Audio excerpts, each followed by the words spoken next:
Hi, I'm Denise Merritt, CEO and founder of Merritt Business Solutions. Thanks so much for joining Merritt and Friends today. We hope you find the topic helpful, and if you don't mind, stay after and we'll share how Merritt Business Solutions may help your business. Thanks and enjoy. Hello, everyone. Welcome to Merritt Friends. My name is Mandy Waters. I work with Merritt Business Solutions. Today, I have Tanya Fletcher with us. Tanya has over 20 years in HR and sat on the board of directors for HR Tampa for 3 years. With her master's degree in organizational management, she has helped businesses with best employment practices and organization effectiveness. Currently, she sits as the labor compliance manager at Frank Crum. Welcome, Tanya, and thank you so much for joining us today. Sure, Mandy, happy to. Good to see you. Definitely. I'll be honest with you. When I ran my business 15 years ago, I never even heard of EPLI. So I'm so grateful that you're going to be able to explain it to us. Yes, of course, of course. All right, let's see what employment practices liability is and why you might need it. So it's EPLI, short for Employment Practices Liability Insurance, and it's insurance that covers wrongful acts arising from the employment process, from hiring all the way through employment to the end of employment. And it's intended to help cover the expenses of potentially costly claims filed against you. So a claim might be, nuisance value, maybe $1,000. It could be $5, it could be 10, it could be 50, or a lot of them could be really expensive and in the 6 figures. So you want some insurance to help with that.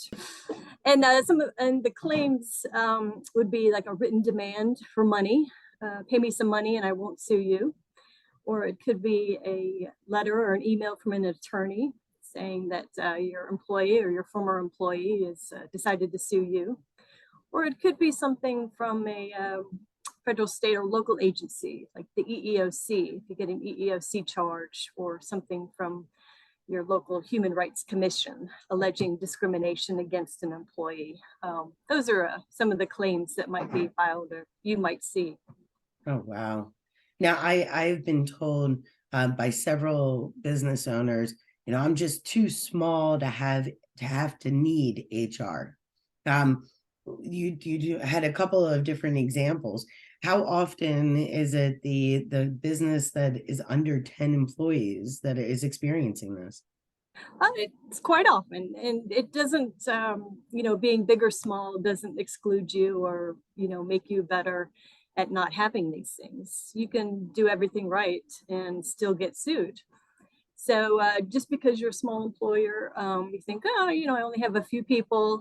We're all very working well together. We like each other. We know each other. It doesn't exclude you from potentially getting a claim. So what kind of claims do you normally see? Yeah. So frequent types of claims. One of the most frequent is a discrimination type claim. So this could be for several laws. Title VII of the Civil Rights Act is one of the big ones for discrimination based on race or sex. Other discrimination claims you might get are age discrimination or perhaps disability discrimination. I have a disability and you've discriminated against me, or you've learned about my disability and you treated me differently and you've discriminated against me. Those are some of the types of claims. You could have pregnancy discrimination, the list goes on. Several state, local, and federal laws. Another frequent type of claim is harassment. This would also include sexual harassment that you might see a claim. Someone asks another employee to go on a date several times and they don't take no for an answer and they keep asking and asking. That could be a potential, sexual harassment claim that you might see. Another one is wrongful termination. If you wrongfully terminated someone is the allegation. So instead of giving them FMLA leave that they might have been entitled to, you ended their employment, or you didn't accommodate them. You just, I can't do this, I need to let you go. And that's wrongful termination. And another big one that we see is retaliation. So I had a workers' compensation claim last week. This week, you're firing me or you demoted me. I'm pretty sure it's retaliation for that workers' compensation claim I had last week. Or if they exercise protected rights, if they make a complaint about their working conditions, or if they have a whistleblower claim. They say that your company is doing something illegal and they bring it forward, and oh, now you're retaliating against me for exercising my protected rights. So these are some of the top claims that you might see for employment practices liability insurance. And you had said that even if you do everything right and you do all of your correct documentation, it still doesn't prevent a claim coming against you. Yes, yes. You still want to have, your defenses. You want to have your good policies. You want to have your good documentation. You want to consult with your HR folks and your legal counsel before firing people, because once they're fired, it's kind of hard to walk that back. So you definitely want to have a lot of good things in place to kind of help minimize the chances of having a claim. Nice. Are there any other types of claims that you would see typically? Yes. So other types of claims would be deprivation of opportunity. So maybe you gave them a negative performance evaluation, or you failed to promote them, and that was a deprivation of a career opportunity for them. It could be libel, maybe in a blog or other publication, you said bad things, or slander, a statement was made against someone's character, and they're alleging that you've done this. Other types include negligent hiring or negligent retention. Let's say you didn't run a background check, and you should have, because that background check would have shown, hey, maybe this isn't the right person for this job. Mm-hmm. And something's happened, and now you have a negligent hiring claim. Or negligent retention. If someone has been yelling and screaming and you're not dealing with it, and then it escalates and continues, then you can have a claim based on your negligence on what you should have done or you should have known and taken care of. And then infliction of emotional distress could be one, a type of claim. This could be, the yelling or the threatening, or it could be, giving someone the silent treatment, or maybe they're asking for work tools and you don't provide them to them and they need it and it's very stressful. So that could be another type of claim that you might see. Oh, wow. So EPLI covers a lot of different practices.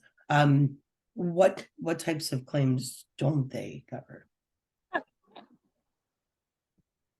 So typically not covered are civil or criminal fines. A big one is wage and hour. So if someone alleges you didn't pay me correctly, you didn't pay me minimum wage, you owed me overtime and I didn't get it, those type of claims are typically not covered under EPLI. Disputes around workers' comp benefits. This isn't workers' compensation insurance, so those types of claims are typically not covered.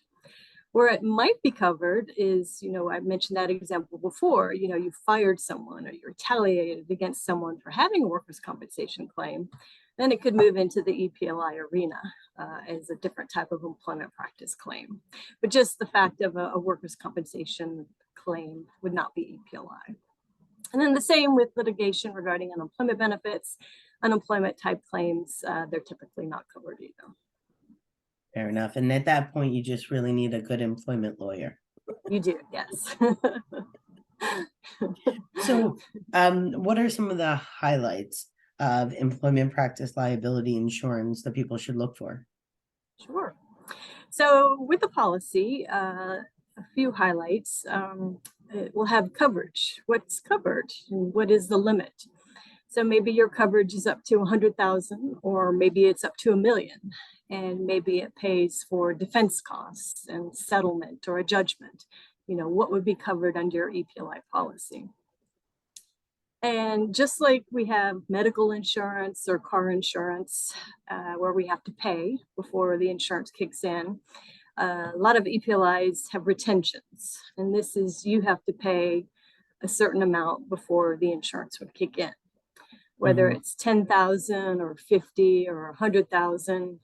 If you're a multi-state employer and one of those states might be California, perhaps the retention for any claims coming out of that state might be higher. So the retention is the amount that you would have to pay before the insurance would kick in. And another highlight is experienced, knowledgeable attorneys. These are employment law attorneys. They know what they're doing. They do this all day long. They're used to working with the government agencies and the EEOC claims in handling employment law matters. So you would get experienced, knowledgeable attorneys, typically with your EPLI insurance, to help you defend yourself against these allegations and work with you through the process. And also you would get helpful claims processing, typically with EPLI insurance. You would have a claims person working with the attorney, working with you, kind of monitoring how things are going, available to answer any questions. So that's another benefit and the highlight as well of an EPLI policy. No, those are great to have in your back pocket, because you just don't know what's going to happen. I know you had talked about benefits of having EPLI coverage. Yes. Well, you and I have talked, Mandy, before, protection for your business, right? You know, protection, you just never know. And hopefully this would never happen and you would never need to use it. But, you really want that protection. If you have a couple of claims during the year and, I've had to pay out and maybe I wanted to give my employees a holiday bonus, hey, I wanted to do that this year, but now I can't because, I've spent money defending some claims.